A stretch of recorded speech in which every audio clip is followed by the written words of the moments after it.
Hello dear students, welcome back to my channel physics SPC. Thermal property of matter का एक question. 80 gram of water at 30 degree Celsius is poured on large block of ice at 0 degree Celsius. The mass of ice that melt is. चार choice रखी है। तो 80 gram of water 30 degree Celsius था, इसको mix किया जा रहा है एक large block of ice at 0 degree Celsius. इस पूरे को एक सिस्टम कंसिडर कर लीजिए। कैलोरीमेट्री के इन क्वेश्चंस में इसको हम जब सिस्टम मानते हैं तो इस सिस्टम बाहर से, दैट मीन सराउंडिंग से, न हीट एनर्जी एब्जॉर्ब कर सकता है, बाहर से नहीं कर सकता, आउटसाइड से नहीं कर सकता, और न हीट एनर्जी रिलीज कर सकता है। अब ना एब्जॉर्ब करेगा सिस्टम बाहर से, और न सिस्टम सराउंडिंग को रिलीज कर सकता है। बट सिस्टम के इनसाइड, सिस्टम के इनसाइड ये दोनों में हीट एनर्जी का रिडिस्ट्रीब्यूशन हो सकता है। दैट मीन्स अगर ये आइस हीट एनर्जी एब्जॉर्ब कर रहा है तो ये रिलीज कर रहा होगा, इसने जो रिलीज करी होगी उसने इसको ऑब्जर्व कर लिया होगा। दैट मीन्स सिस्टम के इनसाइड हीट एनर्जी एब्जॉर्ब और हीट एनर्जी रिलीज दोनों का सम जीरो होना चाहिए, बाहर से नहीं होगा बेटा। केवल सिस्टम के अंदर इसने अगर क्या करी होगी, हीट एनर्जी एब्जॉर्ब करी होगी, तो ये इसने रिलीज करी होगी, तो जो इसने रिलीज करी होगी उसने इसको क्या कर लिया होगा, एब्जॉर्ब कर लिया होगा। दैट मीन दोनों हीट एनर्जी का जो सम है, heat energy absorb plus heat energy of release, दोनों का सम जीरो रहेगा। ठीक है ना, क्योंकि बाहर से सिस्टम कोई एनर्जी एब्जॉर्ब और रिलीज नहीं कर रहा। बस यही कंसेप्ट है इसका। तो सोचो कि अगर ये आइस मेल्ट हो रही है तो बेटा मेल्ट जो होती है, स्टेट जो चेंज होती है वो 0 डिग्री सेल्सियस पर होती है, फ्रीजिंग पॉइंट पर होती है। फ्रीजिंग पॉइंट या मेल्टिंग पॉइंट पर आइस का स्टेट चेंज होता है। लिक्विड आइस लिक्विड में कन्वर्ट होती है, 0 डिग्री सेल्सियस पर होती है, तो जीरो ही पे है ये, तो ये कन्वर्ट हो जाएगा। मान लो M gram water, M gram of water at 0 degree Celsius. मान लो एम आइस का एम ग्राम ऑफ आइस जो है मेल्ट होके एम ग्राम ऑफ वाटर में कन्वर्ट हो गई 0 डिग्री सेल्सियस पर। तो जब ये कन्वर्ट हुई तो स्टेट चेंज हुई है ओनली, तो क्यू बराबर m into latent heat of fusion.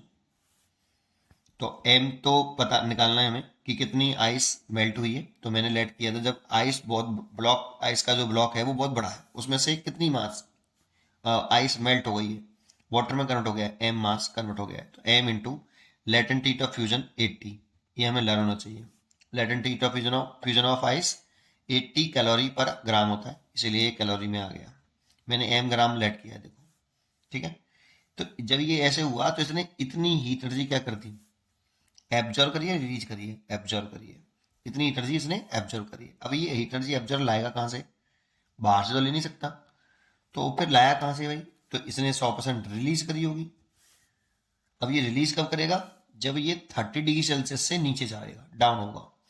जब भी ऐसे क्वेश्चन आते हैं तो स्टेट सेम बनाते हैं और टेम्परेचर सेम बनाते हैं, क्योंकि फाइनली दोनों को जब मिक्स करते हैं ना, दोनों का फाइनली टेम्परेचर सेम हो जाता है बेटा, है ना। तो फाइनली टेम्परेचर सेम होना चाहिए दोनों का, स्टेट भी सेम होना चाहिए। ये वाटर है तो इसमें भी वाटर बना दो इसको। तो 80 gram of water at 0 degree Celsius पे ले आओ इसको भी। तो जब ये 30 से 0 पे आएगा तो ये हीट एनर्जी रिलीज कर रहा होगा, है ना। तो इसने कितनी हीट एनर्जी रिलीज करी, 30 ग्राम 80 ग्राम वाटर 0 डिग्री सेल्सियस पर आने पर। तो क्यू बराबर, केवल स्टेट चेंज हो रही है, सॉरी केवल टेम्परेचर राइज हो रहा है, स्टेट चेंज नहीं हो रही, ये भी वाटर है और ये भी वाटर है। तो क्यू बराबर m specific heat of water into delta T. तो एम तो कितना, 80 gram, specific heat of water जो होती है वो 1 calorie per gram degree Celsius होती है, जो कि हमें लर्न होना चाहिए। डेल्टा टी कितना टेम्परेचर डाउन हुआ है, 30 डिग्री, तो 30, तो ये आ गया 140 कैलोरी।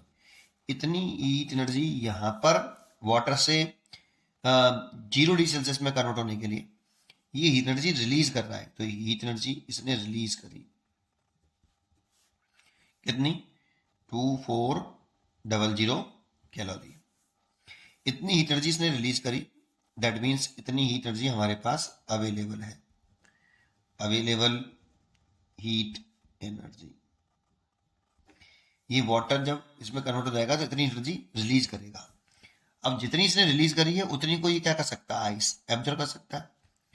तो देखो ये भी सेम स्टेट में लाना जरूरी है बेटा। अब हमारे पास जो है यहाँ पे ऐसे समझ सकते हैं कि हमारे पास अब कितने ग्राम वाटर है, 80 plus small m gram water है, वो भी 0 डिग्री सेल्सियस पर, ये